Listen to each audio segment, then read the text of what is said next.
Hello, welcome. It's unlucky for some it may be, but this is episode 13 of Aussie Tech Security. Now we are joined by Roger Smith. Hello, Roger. How you doing? Hey, Glenn. How are you? Yeah, not too bad, thank you. Now, as you know, we are brought to you each week by Aussie Tech Heads Web Hosting, athwebhosting.com.au, and also rniconsulting.com.au. Go and check Roger's site out if you think you might have a security breach or you just want a hand in, thinking to be proactive about security. Go and give Roger a message and give him a call, and he'll help you out. All right. How's it been, Roger? What's been going on with you? Oh, it's been very busy, actually, with Anzac Day last week and everything from Monday being put on Thursday. And, so it was a bit hectic, put it that way. So, yeah, there's been a few holidays of late, hasn't there? It'd be nice to have a 5-day week. Yeah, I don't know about that. Well, maybe not. Yeah, well, we had Anzac Day, and in Queensland we had a Labor Day. They brought it back. We had the one before that, so... Right, yeah, we've got the little Labor Day switcheroo going on. The Libs got on. They moved from May to October, so we had the holiday after the footy, and then Labor got back in and said, no, we want Labor Day back in May. So they've moved it back to May, and they've moved the Queen's birthday to October, I think. Something like that. Okay. Who so knows? in other words, nobody knows who's driving the country. No, or the state. It's rudderless. That's right, absolutely rudderless. All right, now look, we're going to pick up on the where we left off last time with the 10 steps to security, or a title of something that sounds like that. Try the 10 mistakes that people put up and think that is all that they need to do. Yes. So as you know, what you would have learnt over the episodes from listening to us, or particularly Roger, is that, you get yourself a nice American router. I think that might be the most important thing in the line of defence. Pay a bit of money. Yeah, actually, I saw a router in a magazine, or I don't know what brand it was, but $800. Yeah, that's normal. Must have been a good one. Yeah, all right. All singing, all dancing. Yes. That sits on the top of the bench and tap dances. Yeah, that's right. Makes you a coffee and keeps it warm and all that sort of stuff. That's the one. All right, so look, we're going to continue on with, one of the excuses that we don't follow up on security needs is we are too small to be a target. Like you might just be a little, a colouring paint shop or something. Who would want to break into us? Who'd want to steal our colours? But so why is that no good for an excuse? Well, I think a lot of us forget that the digital world is all-encompassing. Okay, and if you've got a smart device or you've got a laptop that you connect to the internet, then your visibility of the internet is also reflected back in the internet can see you. And people forget that our biggest problem with the digital world is not so much that there's big nasty hackers out there, but it's the bored 14-year-old who's got access to the internet, who has access to Google, who can download an automated script creator, and they can then literally target anybody. And probably 50% of the traffic out there on the internet is people doing exactly that. They're looking for targets to target, or they're trying to steal your money, or they want to steal your technology.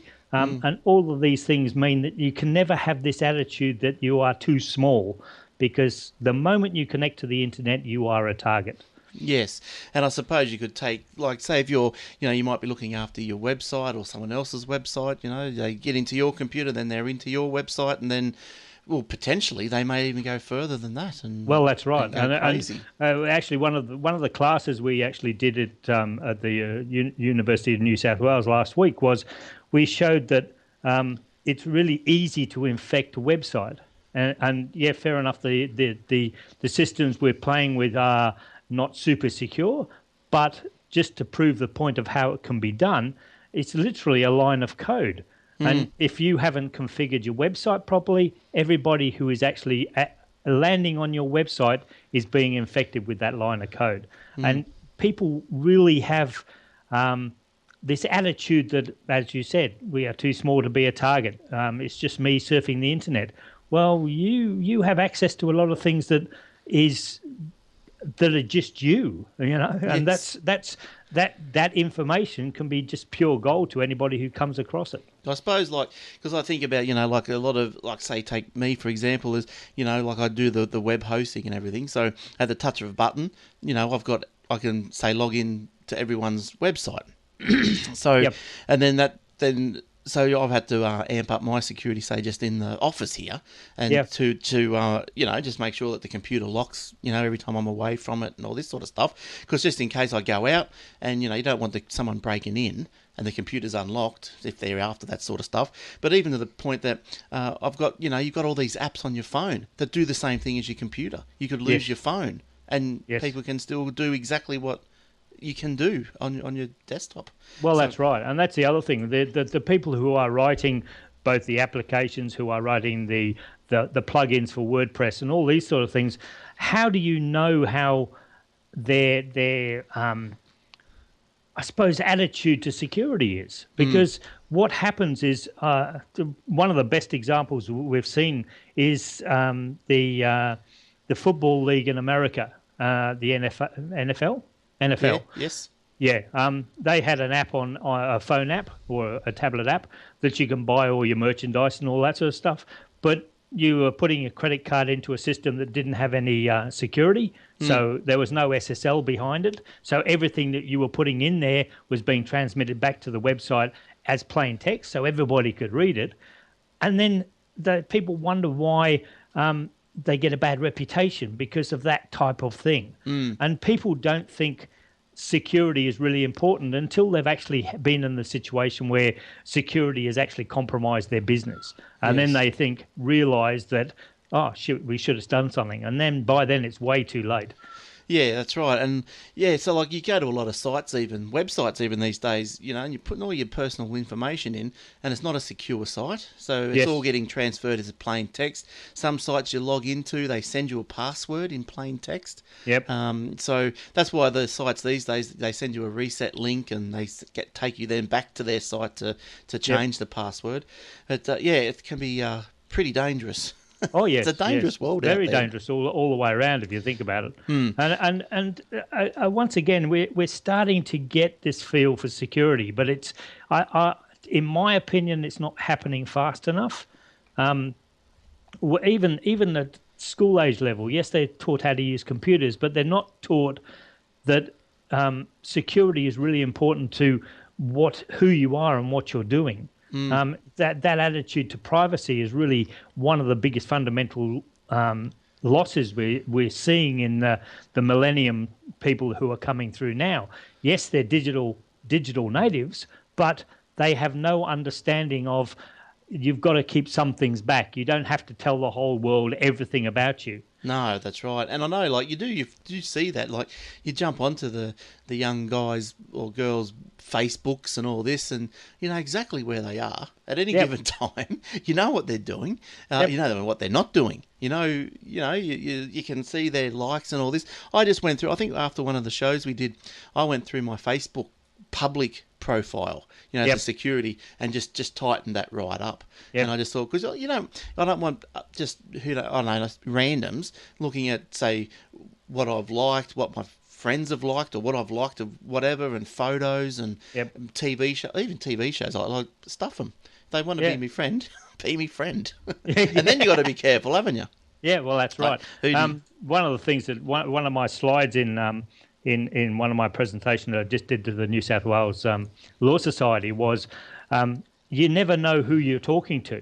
You can have this great picture of whoever it is that you think it is, and there might be some ugly old man who's just there to collect names. Yes. That type of thing is how the digital world is evolving now, because the anonymity that was designed into the system is really coming back to bite us, and that's the real big problem. So I don't know. What do you think the answer is? How does the community tighten this up? Do we just have to do away with some privacy? Well, I think one of there's three things that I try to push all the time. Is one, you have to be paranoid.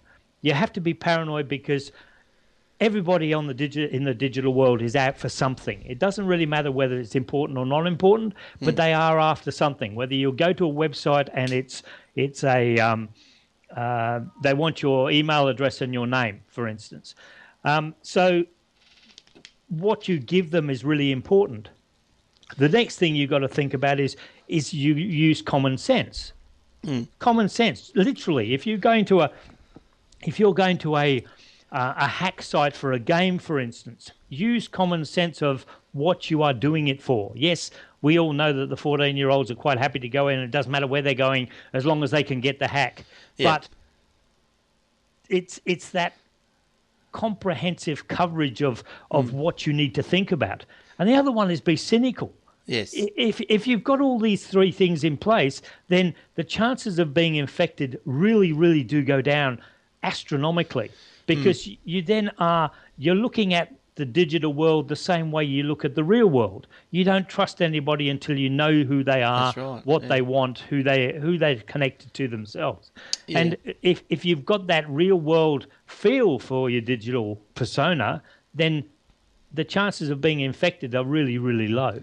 Because I remember in the good old pirate days of mine, when you'd pirate the software, you'd download it and all that sort of stuff. I had this old laptop. It was an old IBM ThinkPad. It was only quite, I don't know, probably a Pentium 2 or something in it. It was really, really slow, really, really old. And all I did was just I used that just for keygens.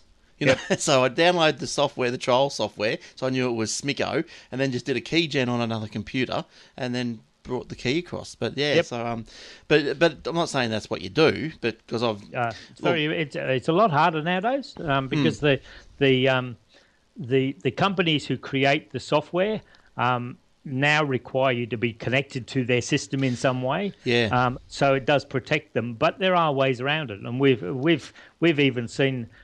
There was Sony brought out something in 2003 where they were trying to secure their music against the Napster epidemic. Yes. And CDs were coming out, and you couldn't actually copy the music off the CD because it was locked in such a way.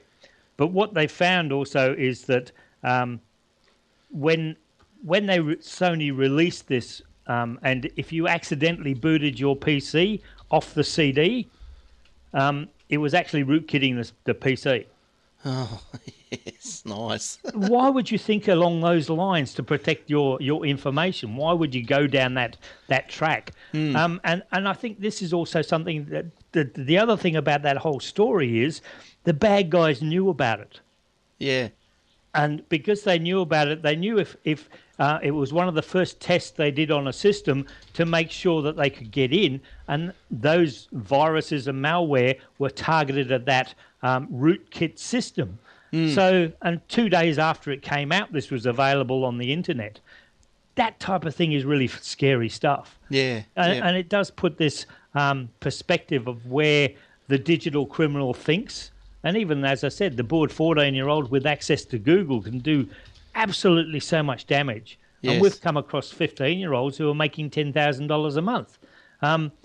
Lots of money, no real exposure to being wrong. Yeah. And that's really important to them and to you, because they really do not perceive what they're doing as criminal, and that's also one of the biggest problems we've got as well. Well, I think it's because they do a lot of this in the comfort and the privacy and security of their own home. That's right. They're just looking at a monitor, so it's not really doing anything bad. There's no compassion about what they've done. But you would have, I don't know, have you heard of a site of Have I Been Pwned? Or porn? Yes, I've heard of it. I've never used it, because to me, if someone's got a website that I have to put an email address in to find out whether someone else knows what my email address is, sort of rings a bit weird to me. Right, okay. Well, I put my email address in. And what did they say? I have been done. Yeah. So what it does is so this particular one, because what made me think of it, just over the last few days, I think Gumtree had a security breach. Oh, yes. And so all the usernames and all this sort of stuff was leaked out. But yeah, so what this is a breach is an incident where a site's data has been illegally accessed by hackers and then released publicly. So this site probably gathers up, because it's public, gathers up all the data that's been released as emails and all this, and then you put your email address in, see if you're on one of these lists. And yeah, my email came up as I'm on the Adobe breach that happened in 2013, Plex in 2015, and XSplit in 2013. Now, wow. So some of these compromised data, like Adobe email address, password hints, password usernames. Yep. So if I use which I probably do, if I use the same email address, which I would, and password for Adobe as other sites, well then, people might not want to jump on to say, get into my Adobe. They might go, let's see if we can get into his Gmail with that. That's exactly right. This is one of the big things about passwords and why they have to be unique for every site. Yeah, I know it's a pain, and yes, we've been through this already. But one of the biggest things that we really emphasise is that if you haven't got a unique password for every site, and it doesn't matter what site it is, whether it's News MSN or Amazon or some piddly little website that you went to download a PDF about SEO, for instance, if it's asked you for a username and a password, it has to be unique. And that is the reason, because if they get a copy of your email address and you're using a password across all of the sites you go to, their automated systems take that information and just run it against all the systems. Again, we have a problem. You can't see the problem because everybody is doing it. Now, if you want to have a look at that site, and you can take it on your own risk, because obviously Roger doesn't like it. He feels it a bit dodgy. But it's just go to Have I Been Pawned, and that's spelled PWNED.com. Pawned. Yeah, pooned. It's apparently derived from someone misspelt the word owned. Yes. So it was Have I Been Owned, or Have I Been Pwned, if you want to say it like they pwned. It says, Have I Been boned or something? Sounds like an American thing, doesn't it? Yeah, that's right, yeah. So, but look, it's quite interesting, because when the Minecraft breach came out, I typed in the kids' email addresses. Sure enough, they were there. So I went around and changed their passwords on everything. Yep. But also going back to the actual hints that you use, what's your mother's maiden name? And it's a relatively hard thing to do, but don't actually use your mother's maiden name. What's your first pet? Pick a colour. What's your favourite colour? Pet's name. Right. Yes. These type of things are how you convince people. Because if they've, have you watched a system, a series called Mr. Robot? No, I've been recommended to it a few times. Have a look at the first episode, the first 10 minutes, and it actually shows a hacker using just a phone call to verify someone's security questions. Right. Okay, because what he does is says, I'm the IT guy. Yep. I need to verify who I'm talking to. What is your mother's maiden name, and what is your favourite colour? He writes them down, and then he hangs up. Yeah. Okay, whoops, just made a mistake there. Shows how good they are, and they've actually come back. We used to think of the digital criminal as living in the dark and feeding coke and having pizzas delivered under the door. Pasty white. Yeah, pasty black white people and all that sort of stuff. Ain't no happening now, because what is happening is these people are getting really savvy about talking to people, and just by asking that simple question, you've just compromised everything in the digital world that you think is really important. So when these sites they get hacked, like the Sonys and the Adobes and the Minecraft Gumtree, etc., and they say, the passwords have been released, they've been the emails and the passwords have been exposed and released publicly. So this means that they're just all stored plain text on. No, not necessarily. There's two encryption components that they have for passwords. One is they can have a hash, which we've all seen hashes, but it's not encryption, okay? And this is the big difference. A lot of things are stored in hash, and that hash is either 32-bit or 64-bit. But the trouble is you can take a password hash and run it through a password hash decryptor or a decoder, and it will again give us back the password. Right. Okay. Right. But this only works on the system that they've got the database file or the table that has the username and passwords. Right. Because as we know, if you punch in your password 3 times, it says go away, come back in 10 minutes. Yes. Well, if you were trying to hack something like that, it's going to take you a bloody long time. Yes. This, they can run all of the passwords against all of the passwords they're stolen and go, let's have a look at what's available. And they can do that millions and millions of times a second. And this is the difference between... And people really do get confused about the difference. We're not talking about having access to the website so we can brute force the password. What we are saying is you can have access to the table with the passwords in it that have no restrictions on it at all. So I take that password and run it through my brute force cracker, and it gives me your password. Yeah. And one of the things that we're now pushing, it used to be password had to be 6 characters long. Yes. Yeah. We used to, up until 12 months ago, it was 8 characters long. We now recommend you have 10 characters because you'd be surprised that the actual computing power that they can bring to bear on cracking a password. Yeah, yes. And it is absolutely phenomenal. When you got video cards that are doing 2 or 3 million cycles per second, and they can then apply that cycling to a password cracker, you can then see how big a problem we've got and how fast they can crack a password. Because I know, like, even if you own do a website and stuff, and you think, because I had one going, and I've recently put in security measures, so you 10 times that, I guess, at a password, then lock you out for 24 hours. Yep. Unless you whitelist, say, my IP. So if I made a mistake 10 times, that'd be right. Which was if you made a mistake 10 times, you need to go back to bed. Yeah, that's right. And but curiously, the thing I found is I started getting these emails through from the website saying, well, this person's tried to log in from this IP address using your login, which was blah, and I thought, well, I changed my login from, say, admin to something else, so no one would know what it was. And it's it's not even a dictionary word, but they're using that to try and log in.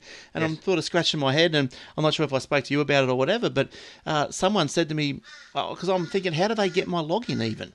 Like this. And it was because it was a WordPress, say I've created a few pages or whatever, it's been created as my login name because I was the administrator. So they're going, okay, created by, that must be the administrator. Yep. I'm going to grab that and we know his login. Well, we think we know his login. Now we're going to do his password. Yep. There's also an easier way. If they have access to the root system of your WordPress. Yeah. And this doesn't necessarily mean that you've been hacked, but it does mean that someone has been, that the actual system that is sitting on has been compromised. There's actually a plain text file that has all the administrators in it. Right. Plain text, nice. But it's not in the HTML component. It is actually in the cPanel component. Right. And again, it doesn't take much to get to that level. The other thing is, the databases behind WordPress? Yeah. Most people just go quite happily, create database, use the default. Yes. Okay, so the default language that it comes across there is readily available, and once again, people have then they then attempt to get into that database system using the default passwords and usernames and passwords that come out of the system. Even right down to people who actually are a bit more savvy and they're doing things like Tomcat on Apache. Tomcat has that type of vulnerability as well. It automatically creates a default username and password that it accesses the database, and it's readily available.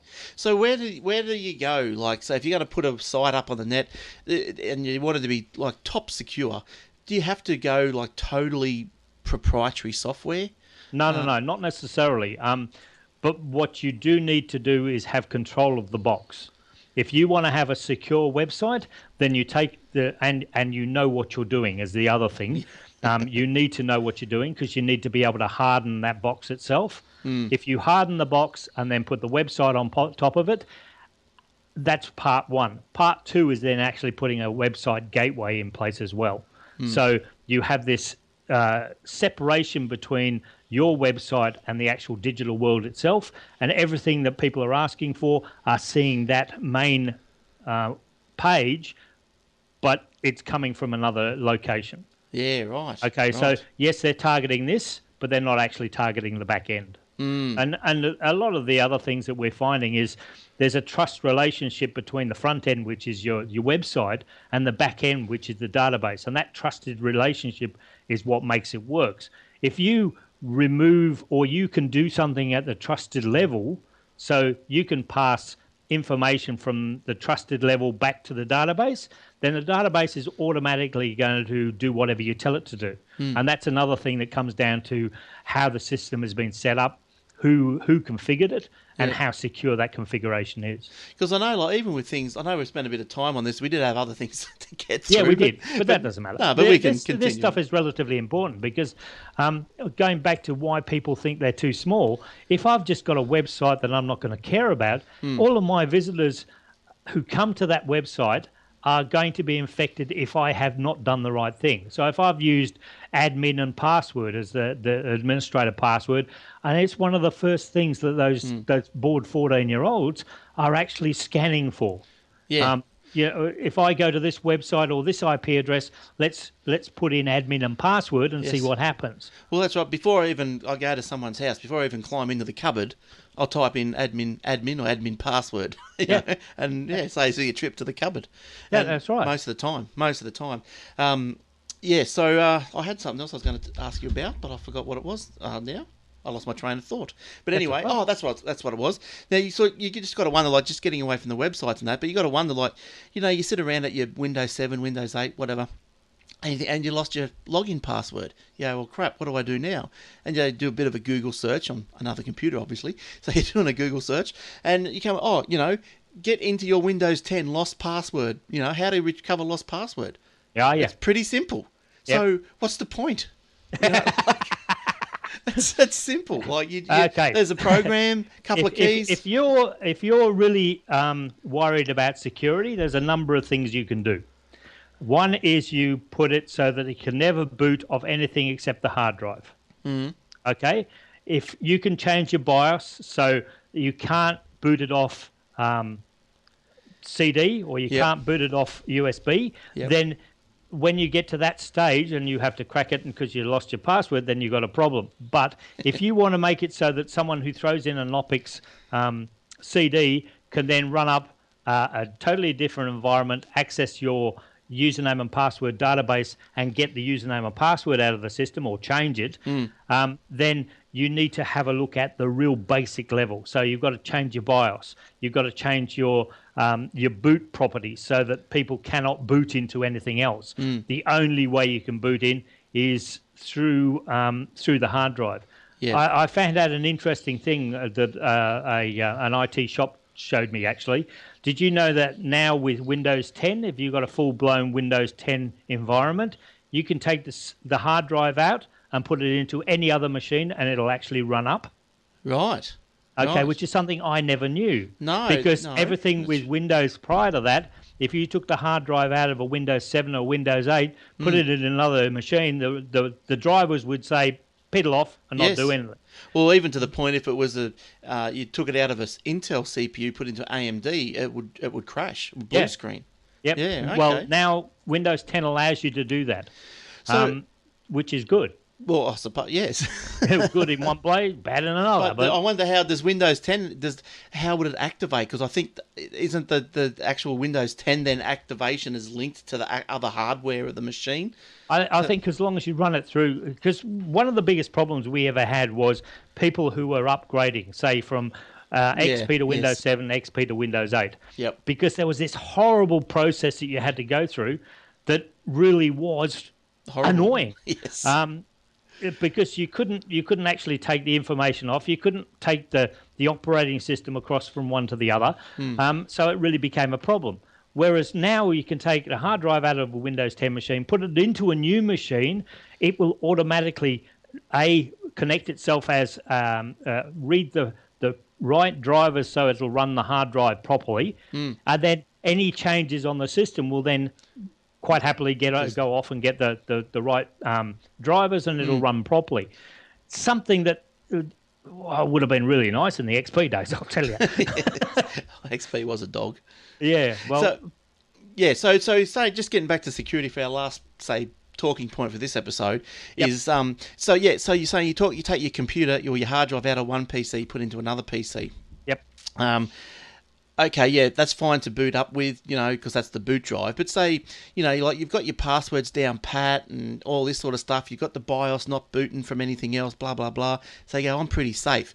But you take the hard drive out of that machine, the crook takes it out of that machine, puts it in his machine, and all he's got to do is just travel down to your user profile. Yes, and it doesn't take no. much to re-permission all that user profile. Yeah, take them and steal them and do everything you want. Yes and no. Yes, that's very true. But also Windows 10 has got the ability, and even Windows 7 and 8 has the ability to encrypt everything on the system. Yes, it slows it down slightly, but if you then take the hard drive out and put it into something else, unless you've actually got the encryption key, it'll be a paperweight. And that's really all it is. Right. The encryption key is really important, and it's something you don't forget. But it's also designed so that it goes through the BIOS process, gets to the flash screen of Windows, and then says, put in your encryption key. Right. Now, if you're protected to that level, then if someone takes your hard drive out and puts it into another machine, it's not readable. It just comes up as a blank hard drive. Yep. The other thing is that if someone steals your computer, then they really can't do anything because they can't get past that point. Right. Okay, because you have two passwords. One is to get into the absolute system. Yeah. The next is to get in as a user. So I've never used the encryption. Is that what they call the WinLocker? Yes. Yes, because that's only available on like the Pro versions, I think. Yes. Of those. Yeah, Pro and Ultimate, I think it is in 7 and 8. Yeah. Yeah, right. Yeah, okay. Because I know, like sometimes, people say, they want to put files across or whatever. Blah, the computer's died. Yeah, they just pull the hard drive out and re-permission it. Yeah, it doesn't take much, does it? It doesn't take much at all. But all right. Oh, that's good. That's very interesting. That was a good couple of tips at the end there with the Windows 7, Roger. Thanks you very much. Oh, that's all right. Look, so we'll have to write down that we're up to Number 6. Number 6 for next week. We'll continue on with the 10 steps of, what did you call it? The 10 steps of 10 mistakes people make to think their system is secure. Rightio. Well, I hope you've been enlightened somewhat, especially at passwords, and maybe if you have a system that you want to secure more, maybe you could adopt some of these WinLocker solutions and stuff like that, and different usernames for different sites. That'd be great. All right, there's the music. Oh, how good's that? Okay. All right. Well, thanks, Roger. Thanks for coming in.